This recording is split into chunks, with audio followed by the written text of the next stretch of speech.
আপনাদের মধ্যে নিয়ে এলাম বন্ধুশ্রীধাম বৃন্দাবন। আপনারা এতক্ষণ বুঝতেই পেরেছেন যে আজকে বর্তমান আলোচিত বিষয় ভগবান শ্রীকৃষ্ণের দান লীলা। আস্বাদন করলাম গৌরচন্দ্র। এইবারে আমরা প্রবেশ করবো বৃন্দাবন লীলাতে।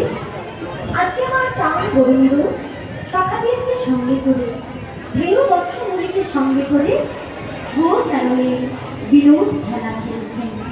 কেমন ভাবে হোক ভাগ্যবান পদকর্তা কলম দিয়ে বললেন, কিবা খেলা রস ছিল রাধা